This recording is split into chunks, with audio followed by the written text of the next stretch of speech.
Channel ini dibuat untuk kalian semua. Makanya, kalian subscribe lah, like lah. Kalau udah, semoga kalian makin sukses, banyak rezeki, dan cepat dapat jodoh bagi yang jomblo.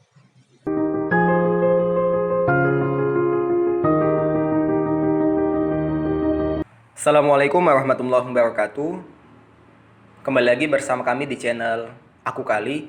Pada video kali ini kami ingin memberitahu beberapa aplikasi yang rekomendasi untuk kita mengerjakan banyak pekerjaan dari rumah, baik itu untuk rapat, diskusi, ataupun belajar, serta guru-guru kita yang ingin mengajar dari rumah. Pada video kali ini, aku ingin ngasih tahu sedikit mengenai penggunaan Zoom. Zoom ini salah satu aplikasi yang rekomendasi untuk kita gunakan. Pertama kita mulai dari, ini adalah tutorial menggunakannya di handphone. Untuk di laptop juga hampir sama, namun ada sedikit perbedaan. Oke, kita buka Play Store langsung saja. Oke, ini adalah tampilan menu di Play Store. Nanti di pencarian Play Store kita ketik ZOOM, Zoom. Oke, ini adalah tampilannya seperti ini. Ini aplikasi Zoom yang akan kita gunakan. Di bagian kanan atas itu ada bacaan update. Kenapa update? Karena aku sudah mendownload. Bagi kalian yang belum mendownload, nanti akan ada bacaan install atau download. Jadi kalian tekan bacaan install atau download itu. Oke, lanjut. Karena kita sudah mendownload, kita lanjut. Oke, selanjutnya langsung saja kita akan membuka aplikasi Zoom. Tampilan awalnya nanti seperti ini. Di menu awal nanti ada join a meeting untuk kita yang bergabung ke dalam kelas yang dibuat oleh guru kita, atau untuk kita yang bergabung ke dalam rapat yang telah diadakan. Sign up sendiri digunakan untuk kita mendaftar dari awal. Sign in sendiri digunakan untuk kita yang mendaftar sudah memiliki akun Google ataupun akun Facebook. Oke, kita langsung aja dari sign in karena aku udah punya akun Google. Oke, sign in. Di atas ada alamat email dan password, kita tidak perlu menggunakannya. Kita memakai yang bawah saja untuk lebih mudah, yaitu menggunakan akun Google. Kita klik Google. Oke, secara otomatis ini akan menuju ke akun Google kita. Kita pilih saja, aku memakai akun Google Kiki Santoso. Oke, kikipat99@gmail.com. Selanjutnya ada Launch Zoom. Kita tekan. Oke, ini adalah tampilan awal dari menu Zoom. Di bagian atas ada New Meeting, digunakan untuk kita membuka diskusi atau mengadakan diskusi, baik itu pembelajaran ataupun rapat. Join sendiri adalah kita yang ingin bergabung ke dalam diskusi atau rapat yang diadakan oleh guru ataupun teman kita dalam kantor. Selanjutnya ada schedule, ada share screen. Di bagian bawah ada meet and chat, ada meeting, ada kontak, ada sting. Oke, langsung aja kita buat yang bagian atas. Kita ingin ngatasin join. Oke, kita klik join. Nanti tampilannya seperti ini kalau kita klik join. Seperti yang di awal tadi, join a meeting. Di sini kita masukin ID teman kita yang membuat diskusi, atau dia yang memulai, atau siapa saja, bisa guru. Jadi kita nanti minta ID guru kita masukin. Berapa ID-nya kita klik. Oke. Kemudian nanti ini di don't connect to audio, ini kita matikan supaya kita bisa koneksi ke audio kita. Dan ini juga turn off my video, ini kita matikan supaya kita bisa melihat video kita. Oke, kita tidak usah join a meeting karena kita akan membuka kelas atau membuka diskusi baru. Kita menggunakan menu new meeting. Oke, kita klik new meeting, video on. Oke, kita okekan supaya kita menggunakan video.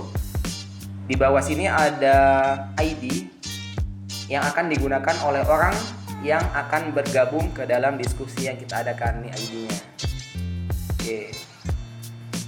Start a meeting digunakan untuk kita memulai meeting. Kita klik saja start a meeting. Oke, ini tampilan awalnya seperti ini.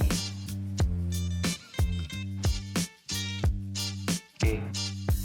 Semua kita perhatikan di bagian kanan paling bawah itu ada mode. Mode ini nanti kita tekan ketika kita tidak ingin bicara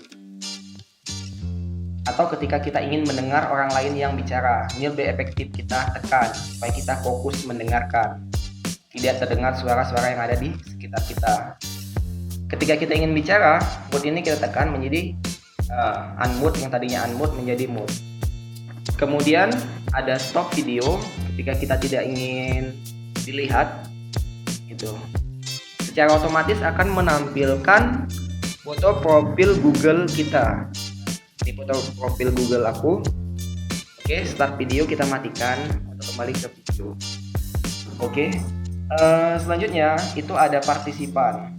Partisipan tuh digunakan untuk melihat siapa saja sih yang berpartisipasi atau peserta dalam diskusi ini. Kebetulan karena aku sendiri, jadi cuma nama aku. Kalau nanti ada rame, di sini ada banyak ya. Ada nama-nama yang lain sini gitu. Oke, selanjutnya kalau kita ingin mengirim sesuatu pesan, itu ada chat. Kita bisa klik menu chat. Contoh, aku mau ngirim sesuatu, misalnya Assalamualaikum warahmatullahi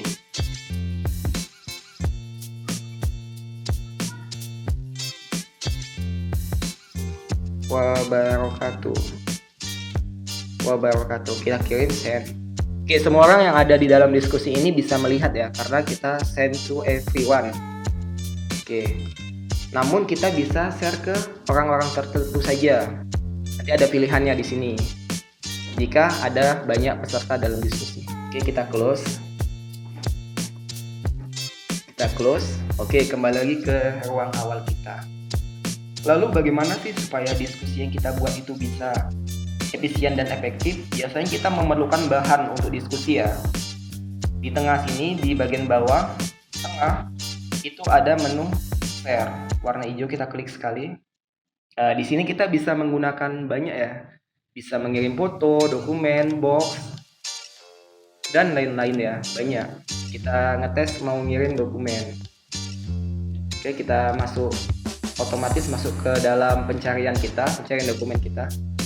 Kita cari dokumen yang akan kita kirim, kita klik dan ditandai, kemudian share. Oke, ini adalah dokumen yang akan kita kirim. Dokumen ini sendiri bisa dilihat oleh seluruh peserta yang ada di dalam diskusi atau di dalam kelas yang kita buat. Dan kita bisa memindahkannya gitu. Jadi semua peserta bisa melihat apa yang akan kita diskusikan. Mereka bisa melihat dokumen ini, mereka bisa melihat buku ini, dan tentunya mereka juga bisa mendengar suara kita. Nah, kita bisa menentukan halaman berapa yang ingin kita bahas. Oke, jika kita telah selesai mengirimnya, atau jika kita ingin menandai terlebih dahulu ya, di sini ada menu pulpen. Kita klik sekali. Itu kita bisa tuh, misalnya kita mau menandai yang bagian paragraf ke atas, kita tandai bisa supaya lebih mudah dipahami. Oke, jika kita sudah selesai, itu di bagian bawah yang tengah itu ada stop share, kita klik sekali. Oke, kembali ke tampilan awal kita. Oke, jika kita ingin mengirim, biasanya kan di dalam diskusi itu tidak hanya dokumen ya, bisa foto, ataupun lebih asik kalau ada papan tulis gitu. Kita bisa menggunakan papan tulis. Di bagian bawah itu ada share, kita klik sekali. Kemudian di bagian bawah itu ada share whiteboard, menggunakan papan tulis ya. Oke. Nah, seperti ini tampilannya. Ini bisa dilihat oleh semua peserta diskusi, dan tentunya mereka juga mendengar suara kita dalam menjelaskan ini. Oke, kita contohkan. Pilih pulpen, ini penghapus, kita pakai pulpen dulu. Oke, contohnya aku mau buat contoh ya, rumus fisika, misalnya hukum 2 Newton itu F sama dengan M dikali A. Oke, ini hanya contoh. Bisa ya, atau kalau salah bisa kita hapus. Untuk teman-teman yang kreatif bisa ya, di menu papan tulis ini digambar, terserah ya, digunakan sebagaimana fungsi papan tulis gitu ya. Jadi bermanfaat ya. Oke, ini dia. Oke, kita kembalikan jika sudah. Stop share seperti biasa. Oke, mungkin itu ya sedikit penjelasan dari kami mengenai bagaimana sih cara menggunakan aplikasi Zoom. Intinya aplikasi ini sangat menarik ya jika kita mampu kreatif dan inovatif dalam menggunakannya. Tentunya aplikasi ini juga memudahkan kita dalam melaksanakan kegiatan diskusi ataupun pembelajaran dengan baik. Oke, jika sudah selesai di bagian kanan atas itu ada M, kita pilih. Ada dua pilihan, ada live meeting, ada end meeting. Kalau live ini kita ingin meninggalkan diskusi ini. Namun karena kita yang membuat diskusi ini, tidak mungkin kita meninggalkannya begitu saja. Tentunya end meeting, yaitu mengakhiri diskusi ini, mengakhiri rapat ini. Oke, kita kembali. Ini adalah tampilan awalnya. Setelah sudah, nanti kita pencet setting di bagian kanan bawah, kemudian klik sekali foto akun Google kita, kemudian sign out keluar. Oke, sekian penjelasan dari kami mengenai cara menggunakan aplikasi Zoom. Semoga bisa bermanfaat bagi kita semua dan membuat kegiatan work from home kita, kegiatan di rumah kita, kegiatan kerja kita, kegiatan belajar dan mengajar kita, dan seluruh kegiatan kita itu bermanfaat. Sekian dan terima kasih. Assalamualaikum warahmatullahi wabarakatuh.